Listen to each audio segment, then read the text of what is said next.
Everyone, this is Ayesha और welcome back to another video. आज की वीडियो में बात करेंगे कि नॉन आईटी बैकग्राउंड से आप एक आईटी में जॉब कैसे पा सकते हैं। मैंने अपनी सबसे फर्स्ट वीडियो डाली थी जिसके अंदर मैं लिखा था grab the placement of 4 to 8 lakh package.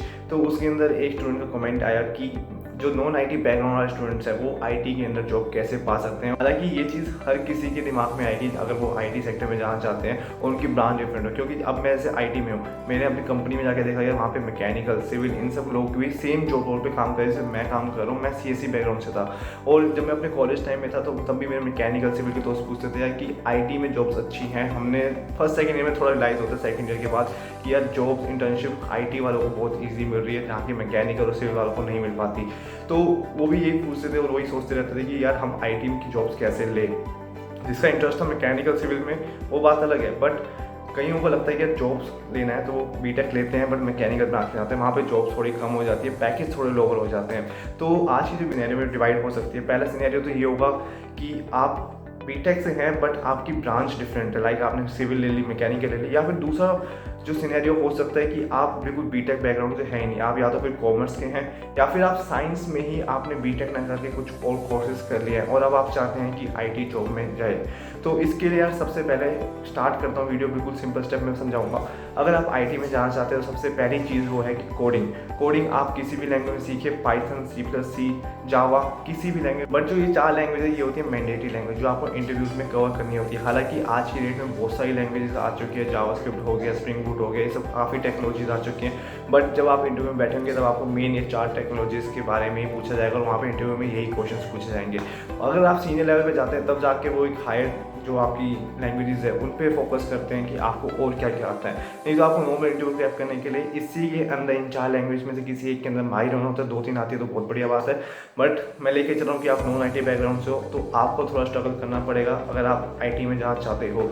और बात करें, कंपनीज काफ़ी कम होंगी, लाइक जैसे मेरी कंपनी में मैकेनिकल और सिविल वाले हैं, तो ऐसी लिमिटेड कंपनी है जो सीएससी के अलावा और भी ब्रांचेस को अलाउ कर देती है कि वो भी पेपर दें, वो भी सिलेक्ट हुए और दी सॉफ्टवेयर डेवलपर जॉब्स। तो ये कंपनीज आपको खुद देखनी पड़ेगी या फिर जो आपकी प्लेसमेंट में सेल्स में आती हैं, आप उन हर कंपनी में बैठना स्टार्ट करो रेदर देन कि वो स्टार्टअप है या कोई भी कंपनी है उसकी ग्रोथ क्या है। अभी आप मेन फोकस करो कि आपको आईटी के अंदर घुसना है। तो आप वहाँ पे ज्वाइनिंग करोगे, 1 साल का एक्सपीरियंस लेके आप फिर किसी भी अच्छी कंपनी में इजीली स्विच मार सकते हो। तो ये था मेन पॉइंट। बाकी कोडिंग जो आपके वो तो आपको इंपॉर्टेंट होगी। फिर आते हैं जो सब्जेक्ट्स होते हैं, सब्जेक्ट्स से सिंपल DBMS हो गया, ऑपरेटिंग सिस्टम हो गया, SCPM हो गया, software engineering and project management, computer network हो गया। ये सब आपके मेन सब्जेक्ट्स हैं जो आपको आना चाहिए। मेन डेटा स्ट्रक्चर आपको जब आप लैंग्वेज सीखना स्टार्ट करोगे ना उसी के साथ डेटा स्ट्रक्चर आएगा। और डेटा स्ट्रक्चर जो 5 में सब्जेक्ट्स बताएं, 5 सब्जेक्ट्स के आपको बस इंटरव्यू क्वेश्चन तैयार करने हैं अगर आपको आईटी जॉब में जाना है तो।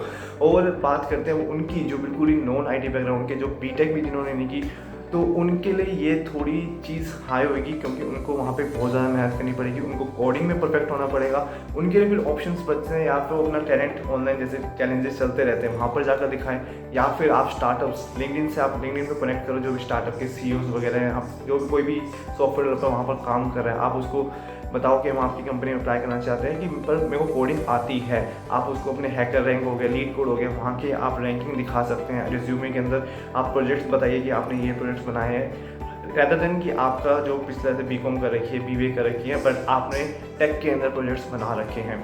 तो इससे क्या होगा, आपका रिज्यूमे वो आगे फॉलो कर सकते हैं, वो आपका टेस्ट कंडक्ट करेंगे। मेन तो यार टेस्ट आपको क्लियर करना होता है।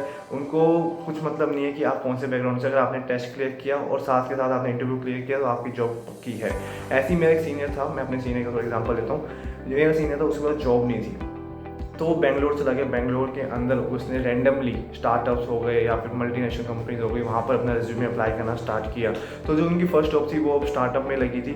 विद इन द 3 years अब उनको 3 साल का एक्सपीरियंस हो चुका है। 3 साल के अंदर उनका पैकेज 21 लाख पर एनम है।